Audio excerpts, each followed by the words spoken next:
जरूरी सूचना है आप सभी स्टूडेंट्स के लिए। स्टडी फॉर सिविल सर्विसेज का Android app Google play store में आ चुका है, उसको प्लीज तुरंत इंस्टॉल कर लीजिए। और अगर आप स्टडी फॉर सिविल सर्विसेज के सिर्फ ऐप से कोई भी कोर्स, कोई भी पीडीएफ परचेस करते हैं तो उसमें अप्लाई कूपन, अगर आप ज्ञान सर जो है आप उसमें अप्लाई करते हैं, ये कूपन कोड है, तो उसमें 20% फीस तुरंत माफ हो जाएगी। मतलब 20% डिस्काउंट तुरंत उसमें लग जाएगा। ज्ञान सर लिखना है, नॉर्मली ज्ञान सर स्मॉल लेटर में है सब कुछ, कोई स्पेस नहीं, कोई कॉलम नहीं, सिर्फ ज्ञान सर, GYANSIR। इस तरह से अगर कूपन कोड लगाते हैं आप ऐप में बाई करने से पहले, जो अप्लाई कूपन वाले में आता है, तो 20% का डिस्काउंट तुरंत मिलेगा। वीडियो देखिए। सभी का स्वागत है स्टडी फॉर एग्जाम्स में। दोस्तों, यह भारतीय राज्य व्यवस्था का तीसरा वीडियो है। इसमें हम लोग मोस्ट इम्पोर्टेंट क्वेश्चन को कवर करेंगे। यह आपके आगामी exam UPSC prelims, RO, junior assistant से जितने भी आगामी एग्जाम होने वाले उन सभी के लिए जो है काफ़ी बेनिफिशियल साबित होगा। तो आइए हम लोग देखते हैं पहला प्रश्न। भारतीय प्रशासनिक सेवा और भारतीय पुलिस सेवा को समाप्त करने की सिफारिश किसने की थी?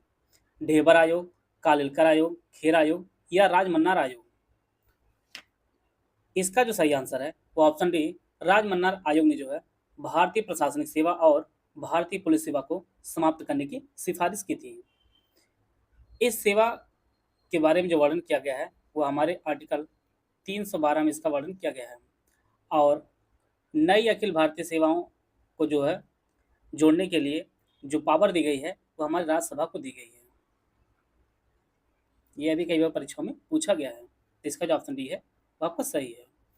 भारत के संविधान के अनुच्छेद 371 खा में निम्न राज्य में से किसके लिए विशेष उपबंध प्रावधानित किया गया है? महाराष्ट्र, गुजरात, असम, नागालैंड या मणिपुर? हमारे संविधान के आर्टिकल 371 ए से लेकर जो है जे तक विशेष उपबंध किए गए हैं विभिन्न राज्यों के लिए। तो इसमें जो है आर्टिकल 371 खा में जो विशेष जो उपबंध किए गए हैं वो आपके आसाम के बारे में किया गया है। ऑप्शन बी इसका सही है। ए में जो है आपका नागालैंड है, बी में असम है, सी में जो है जो विशेष उपबंध किया गया है उसमें आपका मणिपुर है, और डी और ई में आपका आंध्र प्रदेश है। तो यहाँ पे ख के बारे में पूछा गया, अर्थात बी के बारे में जो असम के बारे में दिया गया है। आते हैं अगला प्रश्न लोग। यहाँ पर एक तरफ राजनीतिक दल दिया गया, दूसरी तरफ गठन का वर्ष दिया गया है। CPI, CPM, AIADMK या तेलुगु देशम? 1972, 1920, 1964, 1982 गठन का वर्ष दिया गया। ऑप्शन आप लोग पढ़ लीजिए। CPI की जो स्थापना हुई थी वह 1920 में हुई थी। CPM की जो स्थापना हुई थी वह 1964 में हुई थी। AIADMK की जो स्थापना हुई थी वह 1972 में हुई थी। और तेलुगु देशम पार्टी की जो स्थापना हुई थी वह 1982 में हुई थी। इस प्रकार जो है इसका जो ऑप्शन ए है वो आपका सही है। CPI की स्थापना 1920 में, CPM की स्थापना 1964 में, AIADMK की स्थापना जो आपका वह 1972 में हुई थी और तेलुगु देशम की स्थापना 1982 में हुई थी। तो इसका जो ऑप्शन ए है वो आपका सही है। आते हैं अगला प्रश्न लोग। भारत के संविधान के अनुच्छेद में लोकसभा में अनुसूचित जातियों के लिए आरक्षण का प्रावधान किया गया है। आर्टिकल 330, आर्टिकल 331, आर्टिकल 332 या आर्टिकल 333? तो भारत के संविधान के आर्टिकल 330 में जो है लोकसभा में अनुसूचित जातियों के आरक्षण का जो है प्रावधान किया गया है। इसका जो ऑप्शन ए है वो आपका सही है। अनुसूचित जातियों और अनुसूचित जातियों के लिए जो है लोकसभा में आरक्षण का प्रावधान किया गया है। और इसके अनुसार जो है लोकसभा सीटों में से टोटल जो 84 सीटें हैं वह अनुसूचित जाति के लिए आरक्षित हैं, SC के लिए, और टोटल जो है 47 सीटें जो है आपको ST के लिए आरक्षित की गई हैं। आर्टिकल 330 में इसका जिक्र किया गया है। ये ऑप्शन इसका सही है। 71वें संशोधन से संविधान की 8वीं अनुसूची में जो 3 भाषाएं जोड़ी गई हैं वह कौन कौन सी हैं? ऑप्शन आप लोग पढ़ लीजिए।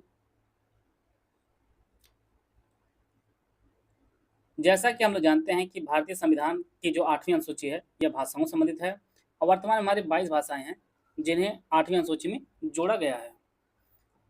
और 71वां जो संविधान संशोधन हुआ था वर्ष 1992 में 3 भाषाएं जोड़ी गई थी, जिनमें नेपाली कोंकणी और मणिपुर जो है वह भाषा थी। इसका जो ऑप्शन सी है वो आपका सही है। नेपाली कोंकणी और मणिपुर को जो है 71वां संविधान संशोधन जो 1992 में होता है, उसमें जो है 8वीं अनुसूची में जो है जोड़ा जाता है, और वर्तमान में 22 भाषाएं जो है 8वीं अनुसूची में है। सी ऑप्शन इसका सही है। संविधान के अंतर्गत पंचायतों में महिलाओं के 1/3 प्रतिनिधित्व की गारंटी जो है कौन सा अनुच्छेद देता है? आर्टिकल 243 ग, आर्टिकल 243 घ, आर्टिकल 243 ज या झ। संविधान के अंतर्गत जो है पंचायतों में महिलाओं को जो 1/3 प्रतिनिधित्व की जो गारंटी देता है, यह जो छूट मिलती है वो आर्टिकल 343 घ में जो है इसका जिक्र किया गया हमारे संविधान में। 1/3 प्रतिनिधित्व की जो गारंटी मिलती है महिलाओं को, इसका उल्लेख आर्टिकल 343 घ में है। इसका जो ऑप्शन बी है वो आपका सही है। आते हैं अगला प्रश्न लोग। राष्ट्रीय मानवाधिकार आयोग के अध्यक्ष का कार्यकाल कितने वर्ष का होता है? 3 वर्ष, 4 वर्ष, 5 वर्ष, 6 वर्ष। राष्ट्रीय मानवाधिकार आयोग के जो अध्यक्ष का जो कार्यकाल होता है 3 वर्ष होता है या 70 वर्ष जो भी पहले जो है पूरा हुए। तो इसका जो ऑप्शन ए है वो आपका सही है। राष्ट्रीय मानवाधिकार आयोग के जो अध्यक्ष का कार्यकाल होता है वो 3 वर्ष या 70 वर्ष जो भी पहले हुए। वर्तमान में जो है इस पद पर कौन है, इसका उत्तर आप लोग कमेंट बॉक्स में बताइएगा। और इसके जो अध्यक्ष बनते हैं वह मुख्य न्यायाधीश होते हैं या सुप्रीम कोर्ट के जो है न्यायाधीश होते हैं, वही राष्ट्रीय मानवाधिकार आयोग के अध्यक्ष के लिए पात्र होते हैं। आप लोग कमेंट बॉक्स में बताइएगा कि वर्तमान में राष्ट्रीय मानवाधिकार आयोग के अध्यक्ष कौन है। आते हैं अगला प्रश्न लोग। किस संविधान संशोधन द्वारा मतदान की आयु 21 वर्ष से घटाकर 18 वर्ष की गई थी? 63वां संशोधन, 62वां संशोधन, 61वां संशोधन या 60वां संशोधन? 1988 में 61वां संविधान संशोधन करके जो मतदान की उम्र है वो 28 वर्ष से घटाकर 18 वर्ष कर दी गई थी, और उस समय जो हमारे पीएम थे वह राजीव गांधी जी थे। राजीव गांधी जी पीएम थे, उन्हीं के कार्यकाल में जो है मतदान की आयु 21 वर्ष से घटाकर जो है 18 वर्ष कर दी गई है। और यह संविधान संशोधन हुआ था वो 1988 में हुआ था, 61वां संविधान संशोधन। सी ऑप्शन इसका सही है। यहाँ पे 2 स्टेटमेंट दिए गए हैं। पहला जो स्टेटमेंट, भारत के प्रथम मुख्य निर्वाचन आयुक्त सुकुमार सेन थे। भारत की पहली महिला मुख्य निर्वाचन आयुक्त रमा देवी थी। केवल एक सही, 2 सही, दोनों सही, ना तो एक सही ना ही 2 सही। पहला जो स्टेटमेंट वह सही, भारत के पहले मुख्य निर्वाचन आयुक्त जो बने थे वह सुकुमार सेन जी थे। और दूसरा स्टेटमेंट सही है, यह भी भारत की पहली महिला मुख्य निर्वाचन आयुक्त बनी थी वह रमा देवी बनी थी, और इनका जो कार्यकाल था वह 1990 जो इनका कार्यकाल शुरू हुआ था। तो यह दोनों ही स्टेटमेंट इसकी सही हैं। भारत के पहले मुख्य निर्वाचन आयुक्त जो आपके सुकुमार सेन जी होते हैं थे। वर्तमान में हमारा जो चुनाव आयोग है इनमें एक चेयरमैन होते हैं और 2 आपके अन्य सदस्य होते हैं। जो चेयरमैन वर्तमान में आपके वह राजीव कुमार जी हैं। वर्तमान में भारत के मुख्य निर्वाचन आयुक्त जो आपके वह राजीव कुमार जी हैं। इसका जो ऑप्शन सी RO 2023 का मेंस पेड ग्रुप हमारा लॉन्च किया गया है, जिसमें आपको GS पेड ग्रुप की जो फीस रखी गई है वो 1800 रुपये है, और इसमें जो है 120 नंबर की आपको पूरी तैयारी कराई जाएगी। कन्वेंशनल हिंदी पेड ग्रुप है, इसकी जो फीस वो आपकी 2200 रुपये है। इसमें 100 नंबर कन्वेंशनल और 60 नंबर जो है ऑब्जेक्टिव, टोटल 160 नंबर की तैयारी कराई जाएगी। निबंध का जो ग्रुप हमारा वह 1800 रुपये है, इसमें आपको 120 नंबर की पूरी जो है तैयारी कराई जाएगी। इस ग्रुप में इससे के प्रीवियस ईयर पेपर दिए जाएंगे। ग्रुप में 30 मॉडल इससे दिए जाएंगे, और मॉडल इसे ग्रुप जो है ज्वाइन करते ही आपको प्रदान किए जाएंगे। 30 नए निबंध की प्रैक्टिस करवाई जाए, जिनमें कंप्लीट आंसर राइटिंग फीडबैक दिया जाएगा। हिंदी कमियों को दूर किया जाएगा। निबंध के साप्ताहिक टास्क का जो है शेड्यूल ग्रुप में बताया जाएगा।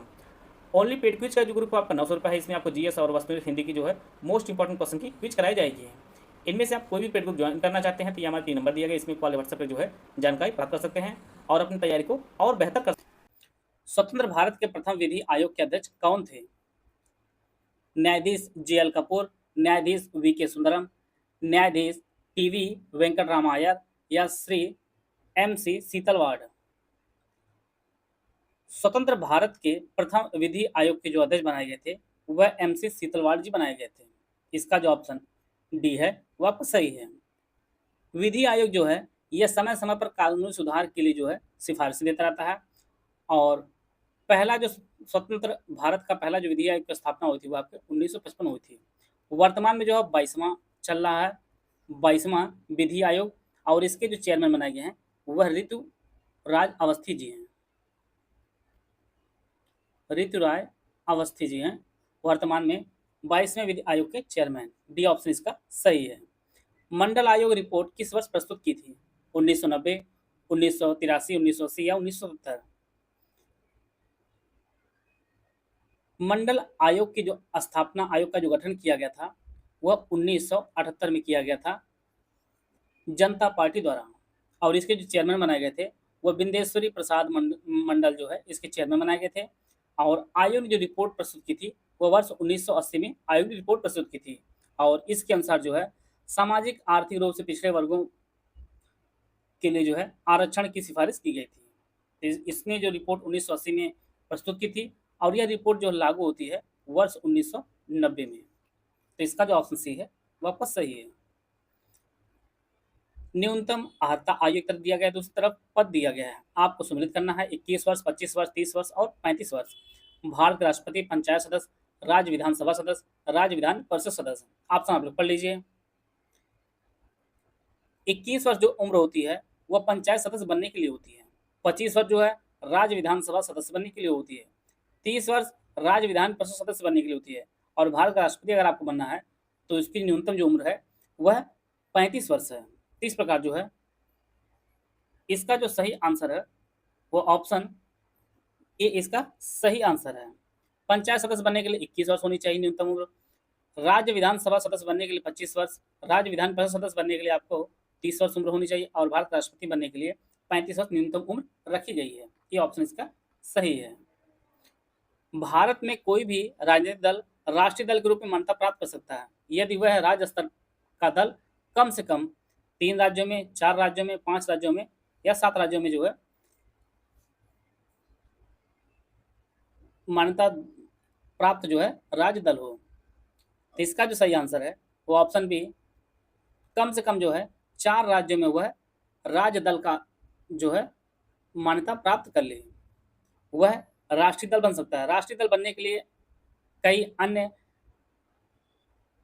प्रावधान किए गए हमारे संविधान में, जिनमें से लोकसभा या राज्यों में विधानसभा अगर चुनाव होता है तो उनमें जो है अलग अलग राज्यों से, 4 अलग अलग राज्यों से जो है उनके जो कुल वैध मत हों उनका 6% अगर दल प्राप्त कर लेता है, क्षेत्रीय दल, तो वह जो है मान्यता प्राप्त राष्ट्रीय दल हो जाएगा, या 4 जो है लोकसभा सीट दर्ज कर ले। वर्तमान में हमारे देश में जो है 6 ऐसी पार्टियां हैं जिनको राष्ट्रीय दल का मान्यता प्राप्त है, जिनमें आपका आम आदमी party, BJP, BSP, Congress, CPIM और नेशनल पीपुल्स पार्टी। टोटल जो है 6 पार्टियां हैं जो राष्ट्रीय दल का मान्यता प्राप्त की हैं। इसका जो ऑप्शन बी है वो आपका सही है। भारत के प्रथम विधि विश्वविद्यालय की स्थापना अगस्त 1987 में कहाँ हुई थी? त्रिवेंद्रम, अहमदाबाद, बेंगलुरु या नई दिल्ली? तो भारत के प्रथम विधि विश्वविद्यालय की जो स्थापना हुई थी, इसकी स्थापना बेंगलुरु में हुई थी अगस्त 1987 में। सी ऑप्शन इसका सही है। एक तरफ समिति दिया गया है, दूसरी तरफ नियुक्ति का वर्ष दिया गया है, आपको सुमिलित करना है। पंचायती राज संबंधित जो है कुछ समितियां हैं, बलवंत राय मेहता समिति, अशोक मेहता समिति, LM सिंघवी समिति, PK तुंगत समिति। 1957, 1977, 1986 और 1988। ऑप्शन आप लोग पढ़ लीजिए। बलवंत राय मेहता की समिति की जो स्थापना हुई थी वह 1957 में हुई थी। अशोक मेहता समिति की स्थापना जो है 1977 में हुई थी। LM सिंघवी की समिति की जो स्थापना आपकी 1986 में हुई थी, और PK तुंगत समिति की जो स्थापना है वह आपकी 1988 में हुई थी। इस प्रकार जो है इसका जो ऑप्शन ए है वो आपका सही है।